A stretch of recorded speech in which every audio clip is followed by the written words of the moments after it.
اور اس کا 50% 5 کروڑ سرکاری خزانے میں جمع کرایا گیا اور پھر اس گھڑی کو وصول کر کے بلیک مارکیٹ کے اندر 80-90 کروڑ کا بیچا گیا اور منافع کما کے کھا گئے.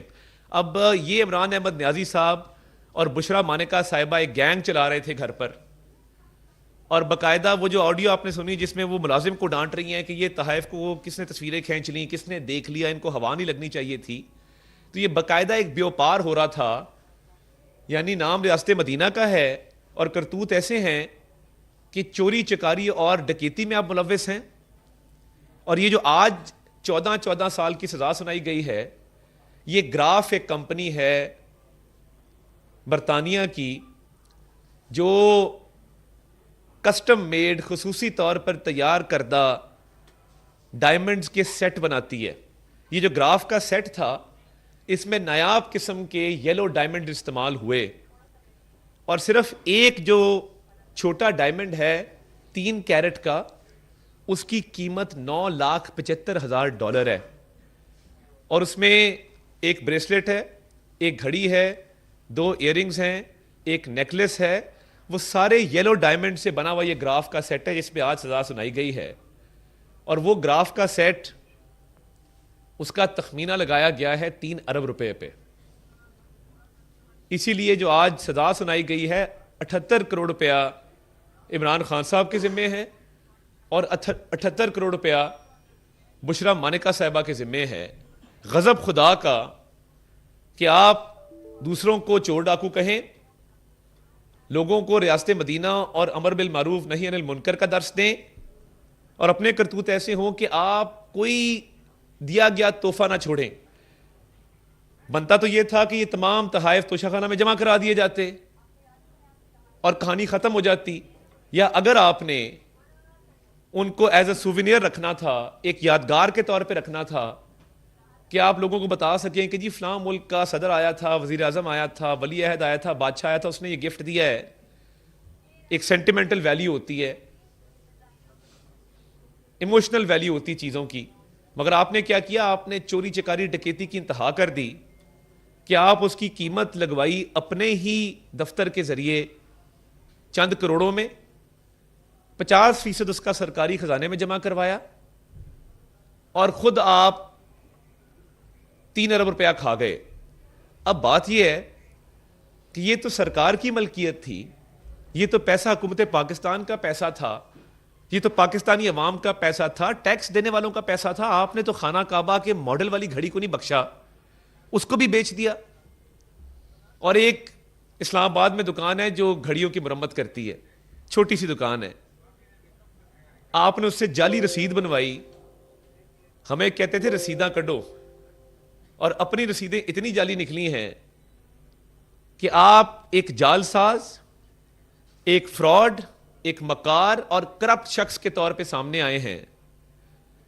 اور یہ معمول بن گیا تھا کہ کئی 100 تحفے وصول ہوئے 2018 سے 2022 عمران خان صاحب کو, اور ہر تحفے کو ہرس لالچ کے ساتھ بشرا مانکا صاحبہ وصول کرتی تھیں, اور اس کے بعد ان کی ایک ٹیم تھی جو ان کو بلیک مارکیٹ میں بکواتی تھی.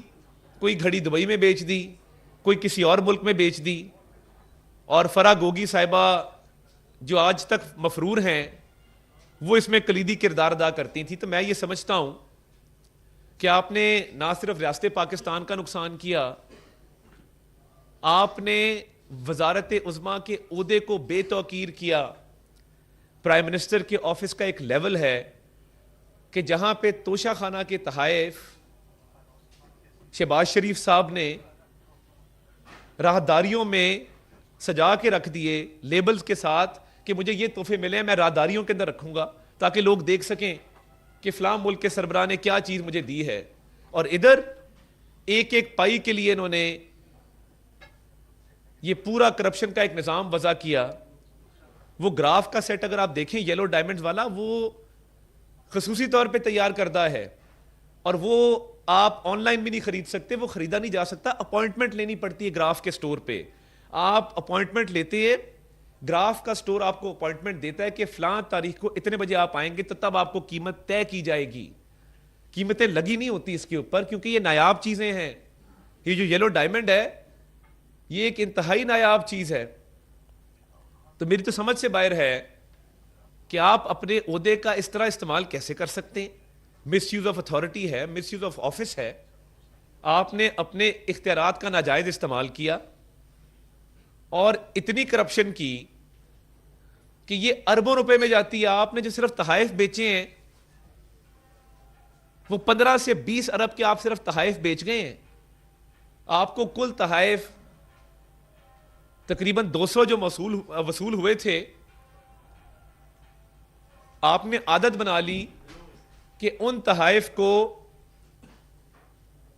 اور یہ دیکھیں نا ایک تحفہ آیا ہے، بشرا مانکا صاحبہ اس کو دبوچ لیتی تھی لالچ کے ساتھ کہ یہ کسی اور کو نظر نہ آ جائے، کوئی اس کو دیکھ نہ لے، کسی اور کے ہاتھ نہ لگ جائے، اور پھر اس کے بعد اس کی ویلیو کم لگوا کے اونے پونے اس کو خرید لیتی تھیں اور بعد میں بلیک مارکیٹ میں اس کا سودا کیا جاتا تھا.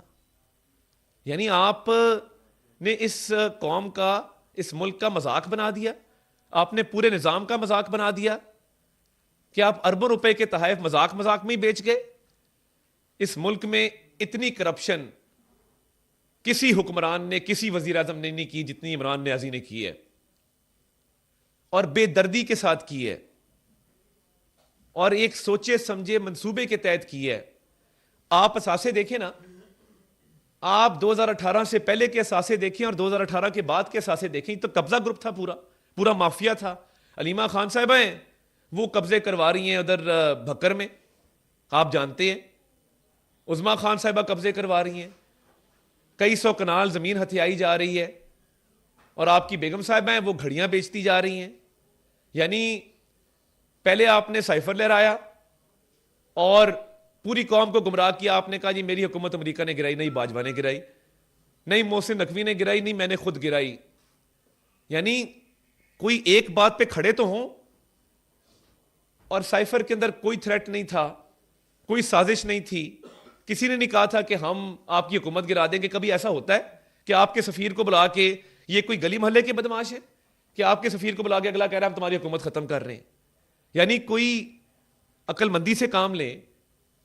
اور اپنے سیاسی مقاصد کو فروغ دینے کے لیے آپ نے وہ سائفر لہرایا، پبلکلی لہرایا، اور کہا کہ جی امریکی سازش ہو گئی ہے. اور وہ سائفر آفیشل سیکرٹس ایکٹ کی وائلیشن تھی. آپ نے سیاق و سباق سے ہٹ کے اس کو پیش کیا. آپ کی آڈیو موجود ہے. آپ نے کہا ہم نے سائفر سے کھیلنا ہے. کوئی بھی شخص قومی سلامتی سے کھیلے، پاکستان کے بین الاقوامی سطح پہ تعلقات خراب کرنے کی کوشش کرے، تو کیا اس کو سزا نہیں دی جانی چاہیے؟ کیا وہ سزا کا مستحق نہیں ہے؟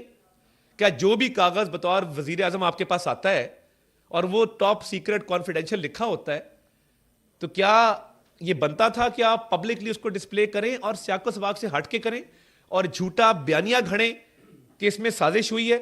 اس میں کہیں یہ نہیں لکھا تھا.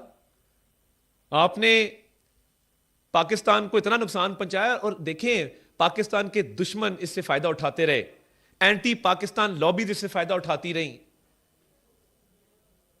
پاکستان مخالف ایجنڈا آپ نے آگے لے کر آپ چلے. پاکستان کے دشمنوں کا فائدہ ہوا اس سائفر والی ساری کہانی سے، کیونکہ آپ نے چند نعرے لگوانے تھے، ہم کوئی غلام ہیں. ہاں آپ غلام تھے اور آپ غلام ہیں، آپ ذہنی غلام ہیں. آپ نے جھوٹا بیانیہ گھڑ کے قوم کو گمراہ کیا ہے.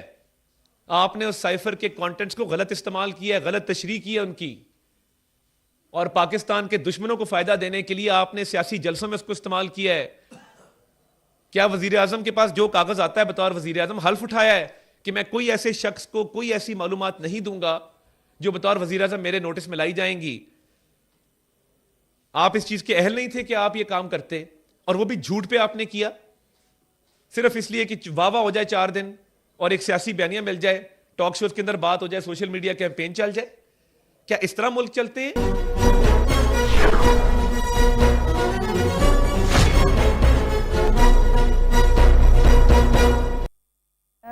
ٹارگیٹ کے اچیو کرے سگن تھوں. پر چھاکان اسان جي ملڪ جي